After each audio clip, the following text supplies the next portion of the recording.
Hi everyone, welcome to a new video about the skill system for Dragonkin the Banished.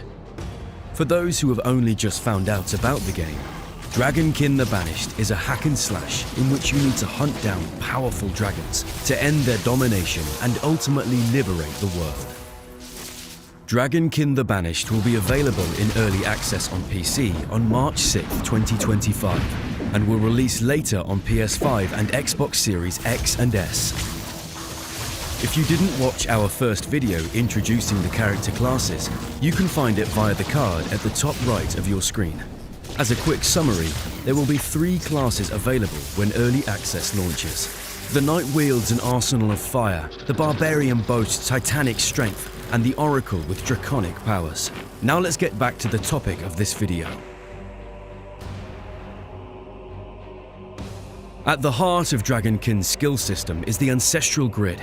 Each character class has its own Ancestral Grid, and it evolves as you level up.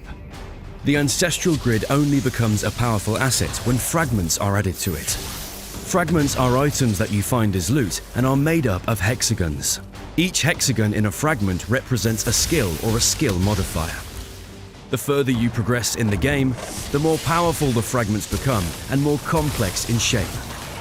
The composition of the grid and placement of fragments are therefore key factors in customizing and optimizing your character's skills.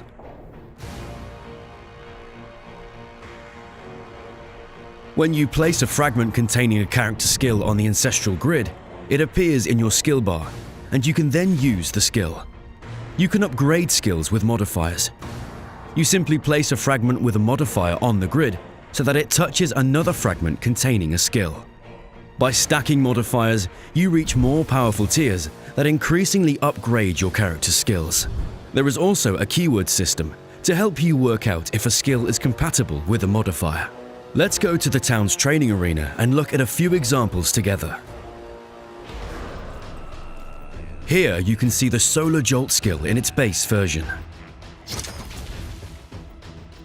Touching the fragment containing the Solar Jolt skill, we'll place fragments containing compatible modifiers, in this case bonus projectile, defensive stance, and repulsion. With just these changes, this is what the Solar Jolt skill looks like now. Here's another example with the resounding strike of the Barbarian in its non-upgraded version. By correctly placing the right modifiers in the Ancestral Grid, this is how we can upgrade the resounding strike skill.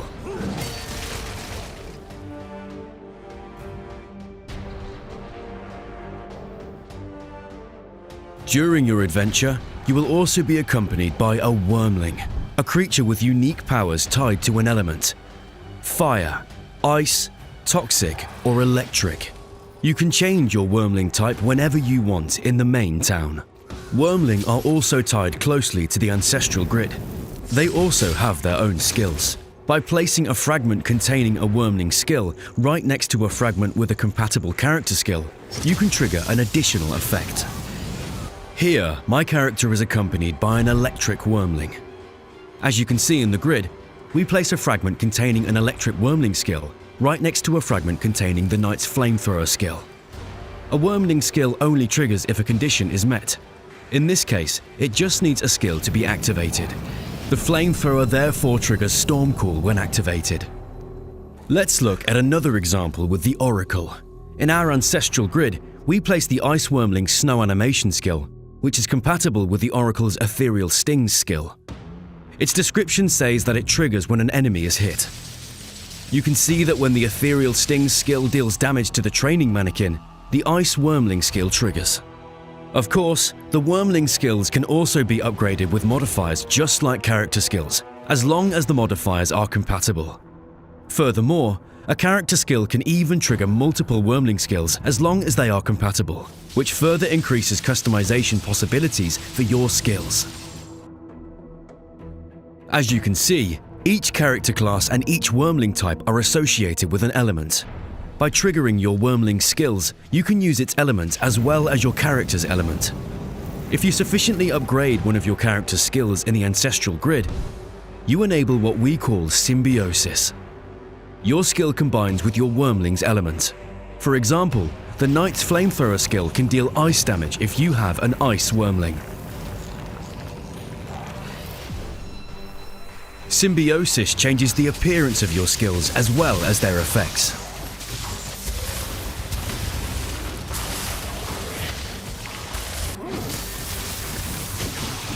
And to give you a good idea of what an optimized grid might look like with all the character and Wyrmling skills modified, here's an example with the Oracle.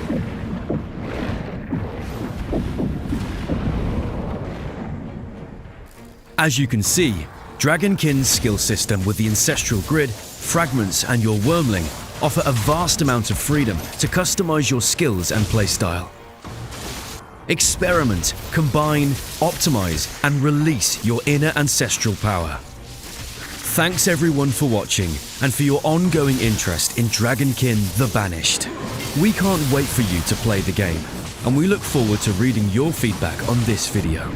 As a reminder, Dragonkin the Banished will release in early access on Steam on March 6, 2025, and later on PS5 and Xbox Series X and S. See you soon for a new video on Dragonkin the Banished.